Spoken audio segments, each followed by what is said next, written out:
अभी हमने क्रिस्टलीय और अक्रिस्टलीय ठोसों के गुणों को जाना।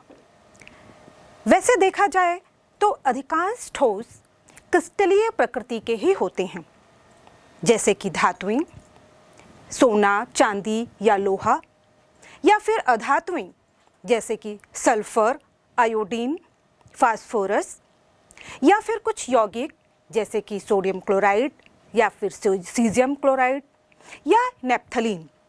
ये सभी क्रिस्टलीय ठोस ही हैं, लेकिन इनमें भी हम देखें तो इनके गुणों में पर्याप्त विविधता देखने को मिलती है। इन विभिन्न प्रकार के क्रिस्टलीय ठोसों में उनके अवयवी कणों के बीच पाए जाने वाले अंतर आणविक आबंधों के आधार पर या अंतर आणविक बलों के आधार पर इन्हें पुनः वर्गीकृत किया जाता है।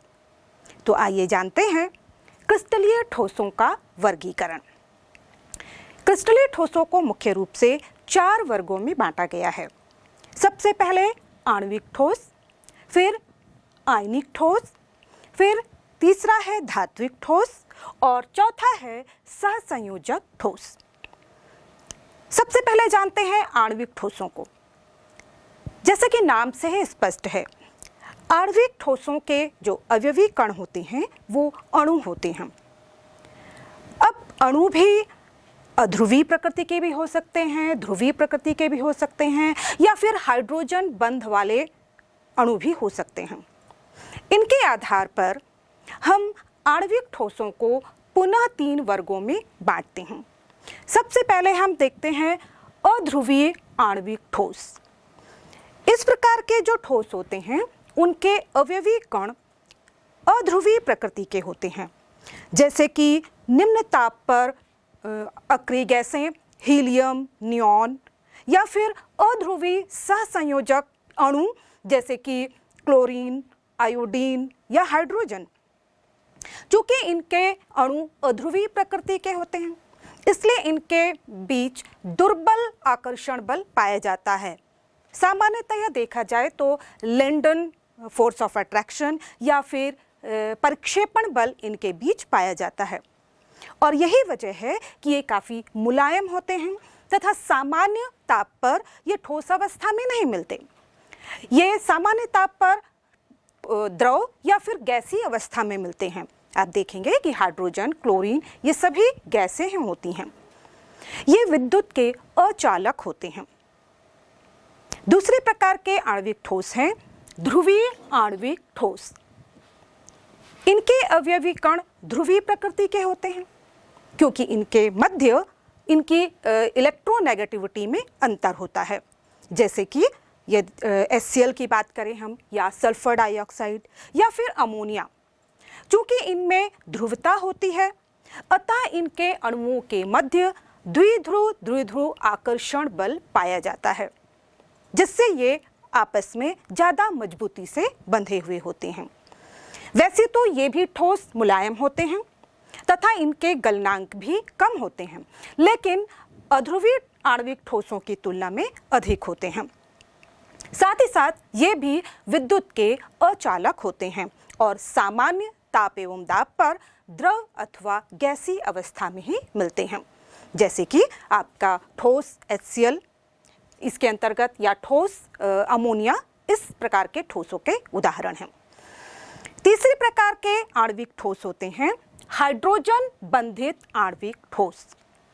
जैसे कि हम जानते हैं, हाइड्रोजन बंध ऐसे अणुओं में पाया जाता है जिसमें कि हाइड्रोजन के अलावा फ्लोरीन, ऑक्सीजन अथवा नाइट्रोजन उपस्थित होते हैं, और चूंकि इनकी ध्रुवता में अंतर होता है और इसलिए इनमें जो विभिन्न ध्रुवीय अणु होते हैं वो आपस में हाइड्रोजन बंध के द्वारा बंधे हुए होते हैं। इस प्रकार का बहुत अच्छा उदाहरण बर्फ है, जिसमें कि हम देखें कि ऑक्सीजन पर नेगेटिव चार्ज होता है तथा हाइड्रोजन पर पॉजिटिव चार्ज होता है, और इस तरह से विभिन्न जल के अणु आपस में हाइड्रोजन बंध के द्वारा जुड़कर संगुणित अवस्था में, ठोस अवस्था में पाए जाते हैं। ये भी विद्युत के कुचालक होते हैं, लेकिन सामान्य ताप पर ये या तो द्रव अवस्था में या फिर मुलायम ठोस के रूप में मिलते हैं। तो ये हैं सभी आणविक ठोसों के विभिन्न प्रकार। आइए अब हम जानते हैं दूसरे प्रकार के क्रिस्टलीय ठोस, आयनिक ठोस। आयनिक ठोसों के अवयवी कण आयन होते हैं, जैसे कि आप जानते हैं sodium chloride. Sodium chloride sodium आयनों और क्लोराइड आयनों से मिलकर बना होता है।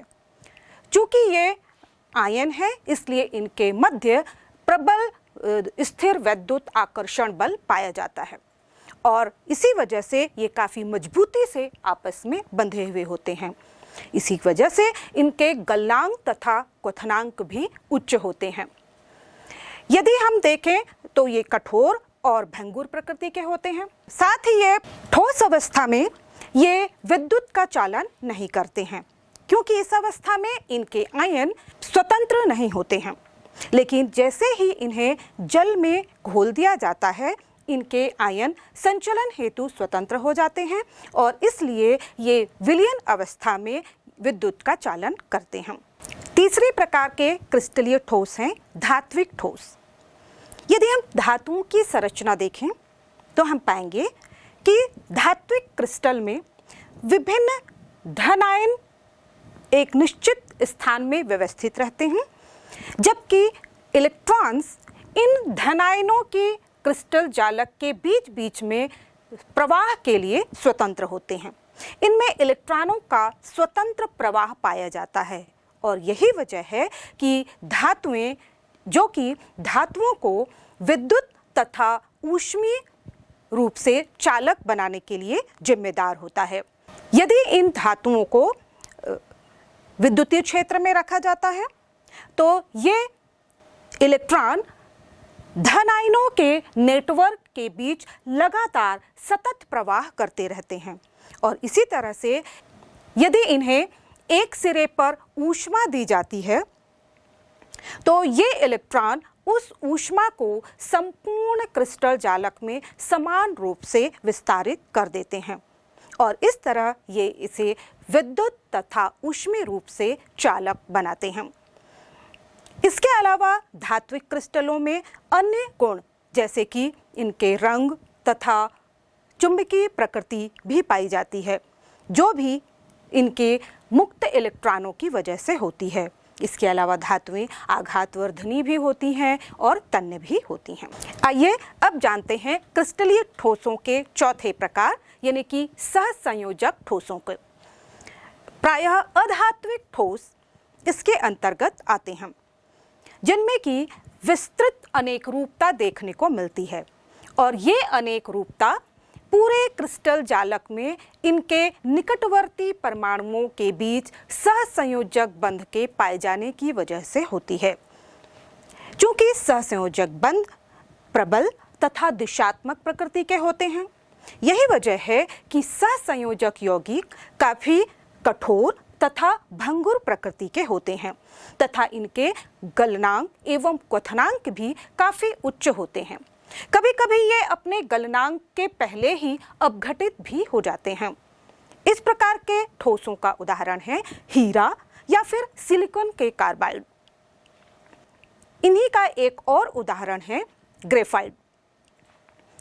लेकिन जो गुणों में इन सभी से बिल्कुल अलग है और इसकी जो भिन्नता है वह इसकी संरचना की वजह से है। यदि हम ग्रेफाइट की संरचना को देखें तो हम पाएंगे कि इसमें कार्बन की लेयर पाई जाती है, कार्बन की परतें पाई जाती हैं, जिसमें कि कार्बन की 4 संयोजकताओं में से 3 संयोजकताएं तो एक ही तल पर 3 भिन्न भिन्न कार्बनों के द्वारा पूरी होती हैं, जबकि इसकी जो चौथी संयोजकता का जो चौथा इलेक्ट्रॉन होता है वह इन परतों के बीच स्वतंत्र संचलन के लिए या फ्री घूमने के लिए स्वतंत्र होता है और यह जो स्वतंत्र मुक्त इलेक्ट्रॉन है वही ग्रेफाइट को विद्युतीय रूप से सुचालक बनाता है। और चूंकि ये परतें एक दूसरे पर सरक सकती हैं, इसीलिए इनको परतों में तोड़ना आसान होता है, जिसकी वजह से ग्रेफाइट काफ़ी मुलायम तथा चिकना होता है।